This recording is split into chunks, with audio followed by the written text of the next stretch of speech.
నాకు నీకు నోకియా మరి రేపో మాఫో మాఫియా కైపర్చీనో కాఫియా సఫ్రియా. ఇలా చక్కగా పాడుకుంటూ ఇంట్లో ఎవరో లేరులే హ్యాపీగా గడుపుదామని చెప్పి ఫోన్ మాట్లాడిన ఒక యువకుడు ప్రాణం అయిపోయింది. ఆ ఫోన్ మాట్లాడితే ప్రాణం పోవడం ఏంటని మీరు ఆశ్చర్యపడద్దు. అతను ఏం చేశాడు, ప్రాణం ఎందుకు పోయిందో మనం ఇప్పుడు తెలుసుకుందాం. మేడ్చల్ జిల్లా జగద్గిరిగుట్ట పరిధిలో సాయి అనే ఒక 27 ఏళ్ల యువకుడు ఇంట్లో వాళ్ళంతా ఊరికి వెళ్ళారు. ఇక ఎవరితో ఫోన్ మాట్లాడుతున్నాడో మనకైతే తెలీదు. ఆ ఫోన్లు మాట్లాడటంలో నిమగ్నం అయిపోయాడు. ఛార్జింగ్ అయిపోయింది. ఛార్జింగ్ అయిపోతే చక్కగా ఫోన్ ఛార్జింగ్ పెట్టి ఆ ఛార్జర్ రిమూవ్ చేసిన తర్వాత పక్కొచ్చి ఫోన్ మాట్లాడుకుంటే ఏ గోలా ఉండేది కాదు. అసలు మనం ఇది చెప్పుకోవాల్సిన అవసరం ఉండేది కాదు. మనోడు ఫోన్ ఛార్జింగ్ పెట్టేసి చక్కగా ఫోన్ మాట్లాడటం మొదలుపెట్టాడు. ఇదేమో ఎలక్ట్రానిక్ వస్తువు, అటు నుంచేమో కరెంటు సప్లై. షార్ట్ సర్క్యూట్ జరిగి ఫోన్ పేలిపోయి మనోడు అవతలకు ఎగిరిపడ్డాడు. ఆ గాయాల నుంచి తేరుకునే లోపే రూమ్ అంతా షార్ట్ సర్క్యూట్ అయిపోయి మంటలు వ్యాపించాయి. దాంతో గమనించడానికి కనీసం పక్కన వాళ్ళు కూడా లేరు. ఇంట్లో వాళ్ళంతా ఊరికి వెళ్ళారు. ఇతన్ని ఎవరు పట్టించుకుంటారు? ఇంట్లో ఉన్నవాడిని.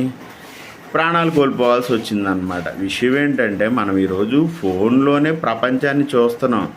కానీ ఒక వస్తువును వాడేటప్పుడు ఆ వస్తువును మంచికి యూజ్ చేస్తున్నామా చెడుకి యూజ్ చేస్తున్నామా అనేది మనం వాడే వాడకాన్ని బట్టి ఉంటుంది.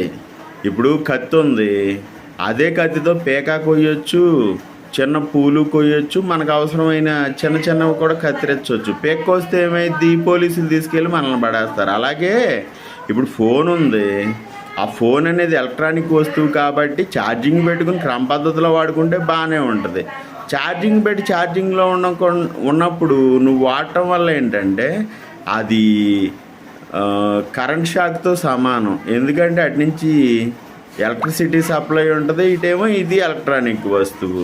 చూడు, అనవసరంగా నీ ప్రాణాలు కోల్పోయినాయి.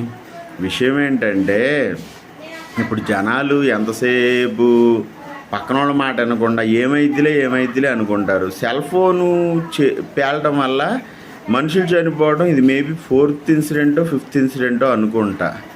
అవేర్నెస్ ఎంత తీసుకొస్తున్నా సరే మూర్ఖంగా పోయి ప్రాణాలు పోగొట్టుకుంటున్నారు.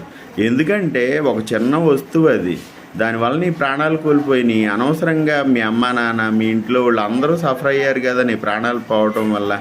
ఎందుకు కామెడీ పనులు, పిచ్చ పనులు? మనం ఆలోచించి చేస్తే పని సరిపోద్ది కదా.